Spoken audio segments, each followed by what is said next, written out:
Hola, ¿cómo estás? Espero que estés súper bien. Y hoy te quiero hablar de los mitos de la falsa espiritualidad. Seguro hay muchos más, pero bueno, he escogido 5 que me parecen ya como bastante fuertes como para tener en cuenta.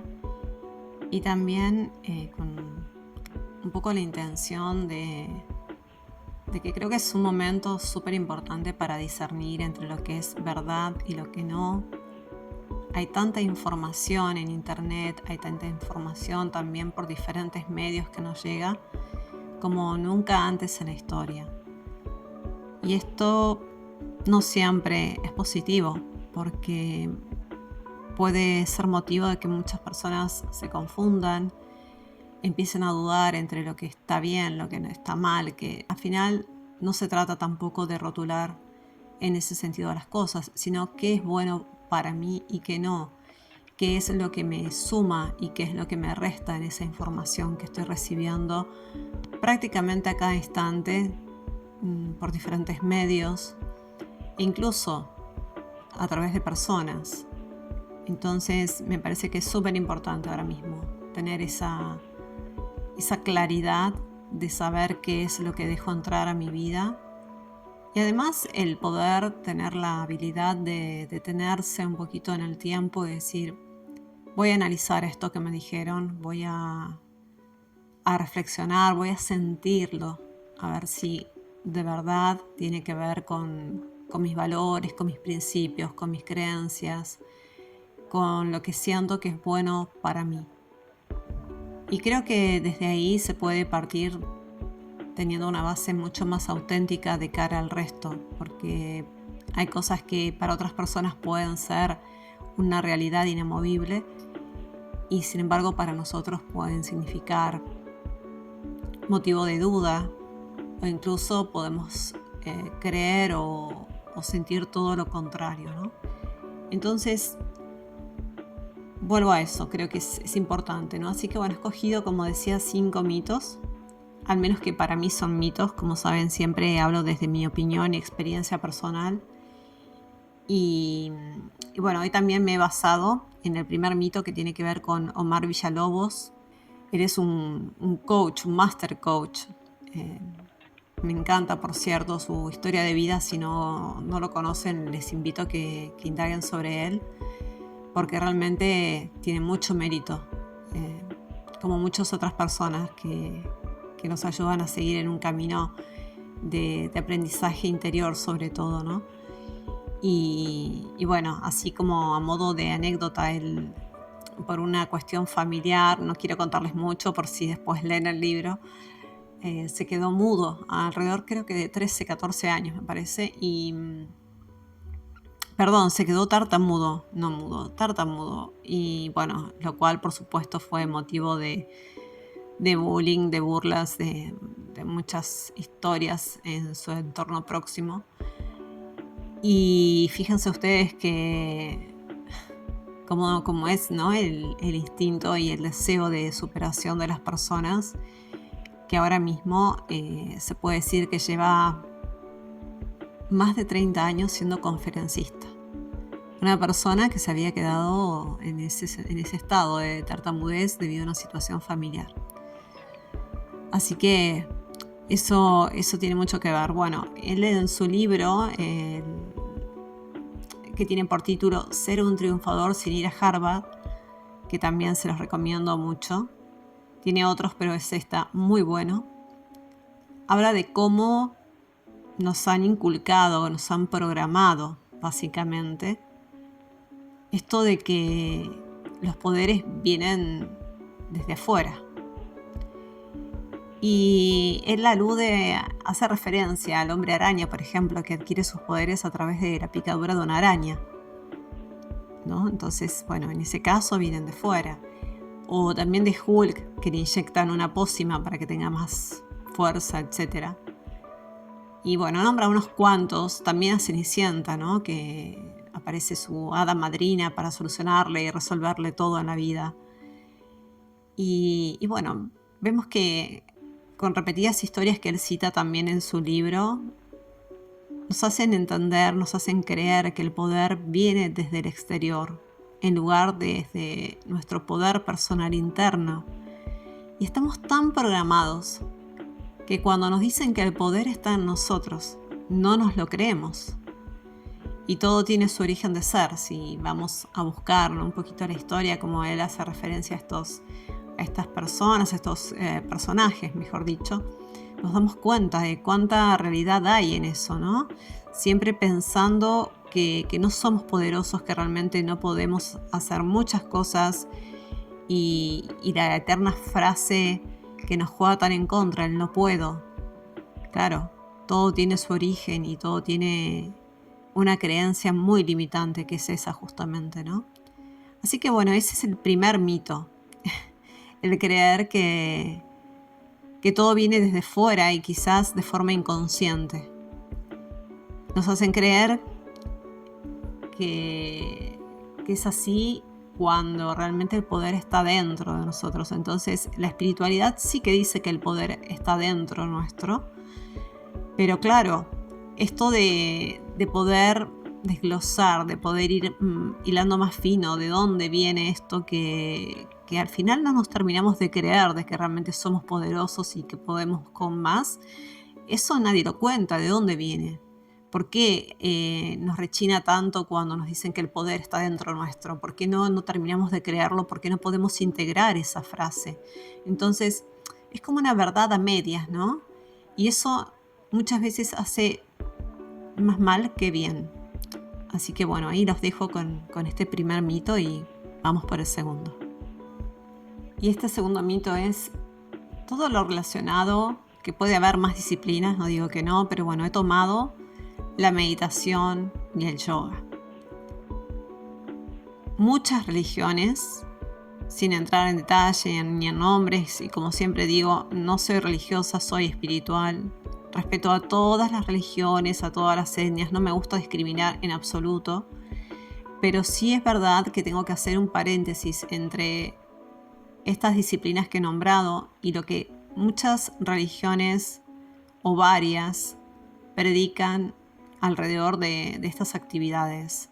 Y es que las suelen relacionar con actividades que están directamente asociadas con lo oscuro, con lo malévolo, por decirlo así, con el demonio, el diablo, como lo quieran llamar, ¿no? Y ahí es cuando también hago referencia a lo que hablaba al principio, el tema de discernir. Yo puedo entender que las personas, muchas nacen bajo determinada religión, con lo cual evidentemente están muy influenciadas. Otras se convierten a lo largo de la vida a ciertas religiones. Y sin entrar si está bien o está mal, me parece que estaría tan bueno que pudiéramos sentir y pensar qué puede hacerme de mal hacer posturas para que mi cuerpo se estire, se vuelva más flexible, más sano, en definitiva. Qué mal puede hacerme sentarme, no sé, 20 minutos, 10, una hora, lo que me plazca, hacer una actividad como la meditación. ¿Qué mal me puede hacer? Repetir un mantra. ¿Realmente tiene un efecto nocivo? ¿Realmente puede ser algo que me haga mal? Conectar con mi propia respiración, ir hacia el interior, observar lo que siento. Son cosas que me llaman muchísimo la atención cuando escucho eso, ¿no? Que estas cosas, estas actividades son malignas, son de la oscuridad y no se deberían practicar. Pero ¿basado en qué? No sé, realmente creo que eso es otro mito que, si bien tiene que ver con las religiones, la religión, como sabemos, se mezcla mucho con el sentido espiritual, que para mí son dos cosas diferentes, pero lo he englobado también en esto de los mitos de la falsa espiritualidad, porque considero eso, no es una falsa espiritualidad, al final nos hacen creer a muchas personas que tiene que ver con lo espiritual, ¿no? Y no tiene nada que ver, ¿no? La meditación, el yoga, ¿qué tiene que ver eso con con la oscuridad, cuando realmente lo que hace es promover la salud. Y yo creo que no hay dudas de eso, porque incluso está probado hasta científicamente, no es algo esotérico, no es algo de que uno pueda referirse a los hechizos, etc. Entonces, bueno, me parece que es algo que también está bueno reflexionar. Por lo menos dejarlo en duda, ¿no? Y después indagar y sobre todo eso, conectar con lo que siento. Realmente siento que me puede hacer mal sentarme a respirar 10 minutos, a conectar conmigo, a observar qué es lo que pienso y si esos pensamientos son nocivos para mí o me ayudan a avanzar. Me parece que no tiene nada que ver con lo oscuro, ¿no? Y lo mismo el yoga. En fin, ahí lo dejo. Bueno, el tercero también tiene mucho que ver con esto, y es el hecho de que muchas personas dicen, es que claro, hay que pertenecer a una religión para ser espiritual. Y nada más lejos de eso, nada más lejos, porque realmente sabemos que hay infinidad de religiones, algunas más populares que otras, y cada una de ellas tiene un enfoque diferente, sí, visiones distintas. Y algunas sí que es verdad que confluyen en una misma, pero realmente eso no tiene nada que ver con ser espiritual. No tiene nada que ver el Dios en el que creas, o si crees también en los santos, en la Virgen o en varios dioses a la vez. Eso no tiene nada que ver con un ser espiritual. Ser espiritual simplemente es conectarte con tu propia esencia, con lo que tú sientes dentro de ti, con sentir también que eres parte de algo más grande, de algo que quizás no puedas ni siquiera definir, que muchas personas lo llamamos energía, universo, conciencia suprema. Bueno, por ahora me vienen esos, pero hay muchos más. Yo superior, bueno, hay muchísimas definiciones que realmente engloban todo esto que uno siente, ¿no? De que pertenece a algo mayor, a una conexión total, a que hay algo más grande donde todo está como perfectamente sincronizado y nos podemos dar cuenta, ¿no? en la magnificencia de nuestro cuerpo, en la sinergia perfecta que es a la hora de su funcionamiento, de todo, como lo hace perfectamente sin nuestra intervención. Y bueno, eso creo que es una de las pruebas más grandes que podemos tener de que hay algo mucho mayor. Pero bueno, eso también tiene que ver quizás con mi creencia, y no quiero entrar ahí para no condicionar a nadie, ni tampoco que me estén dando la razón o que me estén refutando lo que estoy diciendo, porque ya digo que es mi opinión personal. Pero a lo que voy es que la espiritualidad tiene que ver con un principio propio. Ser espiritual es lo que tú crees, es tu esencia, son tus valores, como decía antes también, tus principios, es tu forma de ver la vida, es la fe en ti. Eso es un ser espiritual. Luego, que te puedas inclinar por ciertas creencias o diferentes religiones es otra cosa. Eso es pertenecer a un grupo de... Pero la espiritualidad es algo personal, es una práctica totalmente personal y con uno mismo. Y bueno, si estás de acuerdo, si tienes otra opinión, me encantaría leerte, porque me interesa mucho. La verdad que es algo bastante controversial todo este tema, pero bueno, yo lo siento y lo percibo de la forma en que lo estoy contando. Bueno, la cuarta también hace bastante mal, tiene que ver con esta falsa espiritualidad donde nos han hecho creer que la competencia es mala. Entonces, no, si eres espiritual no puedes competir.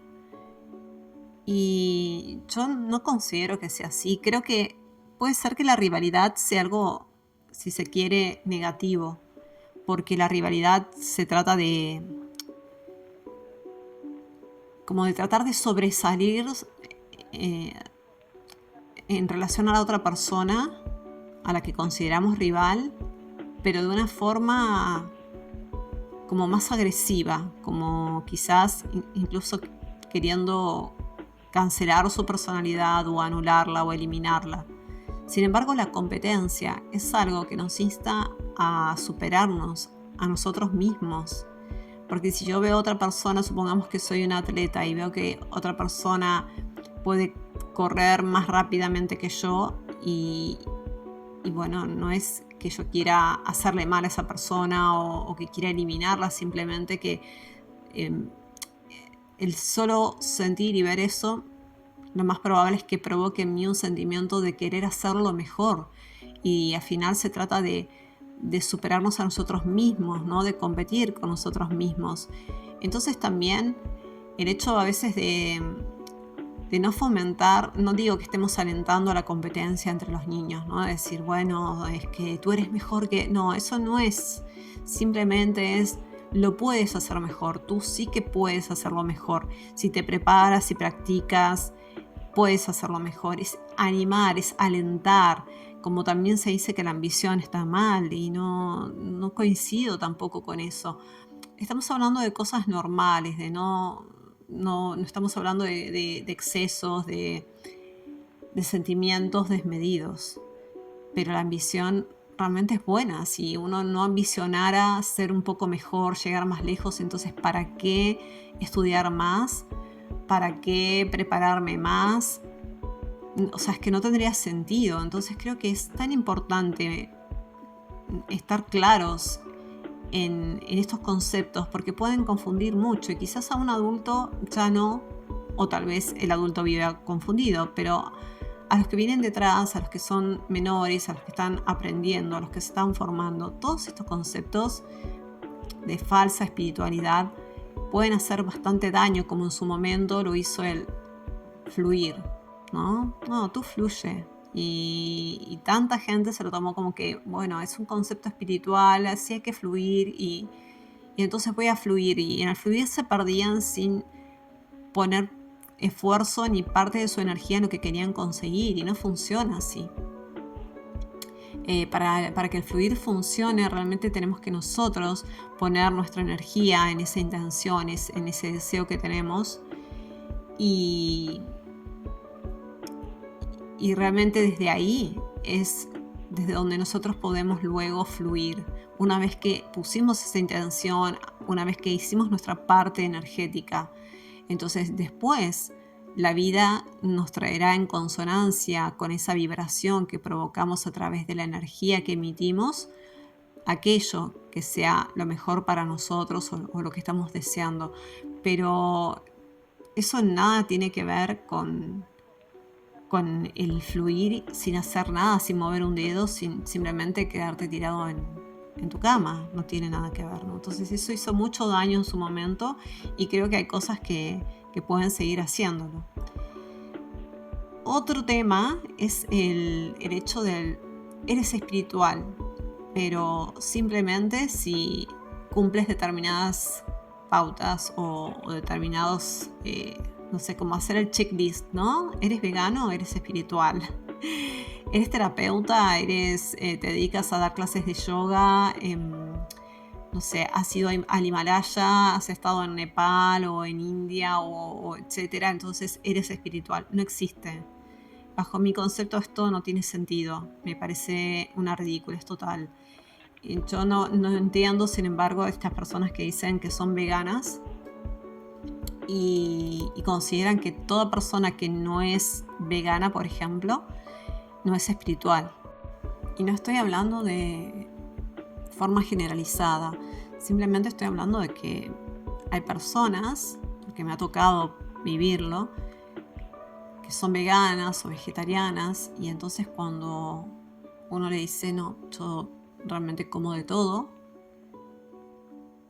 entonces es como te miran con cara rara o ya se alejan o no les gusta porque consideran de que no eres espiritual.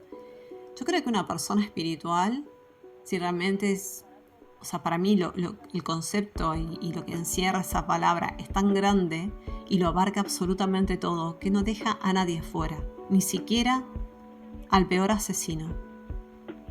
Entonces, no no entiendo esa parte de ser espiritual discriminando o excluyendo a gente, cuando sabemos que el universo es totalmente inclusivo. Entonces, ahí lo dejo, ¿no? Para no entrar en más detalles, pero me parece que eso es algo bastante errado.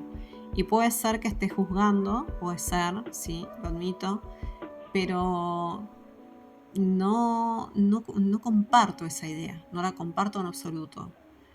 La respeto y sin embargo yo no dejo de lado a esas personas con las cuales no comparto ese concepto de espiritualidad, pero, pero bueno, lo respeto pero no lo comparto realmente. Y bueno, voy a dar un último, vamos a hacer uno más, el 6. El 6 es algo bastante también que da para hablar, porque tiene que ver con esto que dicen que el deseo es malo. Y esto es algo que también viene de diferentes religiones, incluso, bueno, hasta, si no me equivoco, porque tampoco quiero hablar cosas que no son, el budismo habla de que el deseo es, que no hay que desear, ¿no? Que no tenemos que desear. Entonces, ahí me viene realmente una gran pregunta, porque realmente yo creo que todo surge del deseo. El deseo no puede ser nunca malo cuando nosotros necesitamos incluso tener el deseo de dar un pie hacia adelante para caminar o de decir me voy a levantar. O sea, el hecho de estar sentado, por ejemplo, en una silla y desear ponerme de pie, o sea, es un deseo. O sea, yo estoy deseando, o sea, si yo no tuviera deseos, ¿cómo voy a accionar? ¿Cómo voy a seguir? ¿Cómo voy a hacer determinadas cosas? ¿Cómo voy a ejecutar determinadas cosas, determinadas acciones que tienen que ver con mi cuerpo físico incluso, ¿no? La mente tiene que desear levantarse para que yo dé un paso. Tiene que haber un deseo que pase por mi mente, ¿no? Entonces, o el deseo de comer, o el deseo de dormir, el sentir determinadas cosas, son deseos. Entonces, esto de el deseo es malo, si yo no tengo deseos, realmente hay una parte de mí que está como muerta. Porque el deseo es un desencadenante de la motivación. Si yo no tengo el deseo de levantarme cada mañana para ir a hacer lo que me gusta o para, no sé, para dar clases en un colegio o para ir a ver a mi pareja o lo que sea, si yo no tengo ese deseo, carezco de motivación. Por lo tanto, lo más probable es que tenga más ganas de quedarme en la cama, que igual sigue siendo un deseo. Si se dan cuenta, hasta eso, ¿no? Hasta el hecho de decir, no tengo ganas de ir, me voy a quedar todo el día durmiendo, voy a dormir todos los días que se me antoje porque no tengo ganas de levantarme. Estamos hablando también de que hay un deseo de estar todo ese tiempo en cama sin levantarte. Entonces, es otra de las cosas que creo que eso tiene mucho que ver con la falsa espiritualidad. ¿De verdad que el deseo es malo? Si todo surge del deseo, tenemos que tener el mínimo deseo para llevar a la acción lo que sea que tengamos ganas de hacer. O sea, si nos ponemos a pensar en profundidad sobre el deseo, todo surge de él, por lo menos es mi visión. Me gustaría, como te dije antes, que me dejes en comentarios qué pensás, qué opinás de alguna o de varias de estas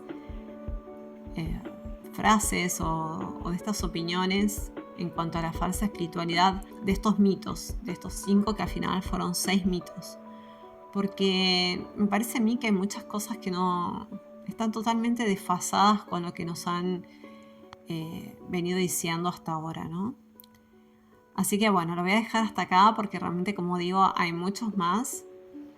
También siento que esto de llevar a lo negativo a lo positivo tampoco tiene mucho que ver, ¿no? Simplemente es algo a nivel personal, que te suma, que te resta, que te aporta y que no. Si realmente estás sintiendo algo como que es bueno, a pesar de que otra persona te dice que es malo, o la espiritualidad o quien sea, o la información que recibes te dicen que es malo, pero tú estás sintiendo que te hace bien, Entonces eso es válido para ti y está perfecto. Si estás sintiendo que realmente te hace bien.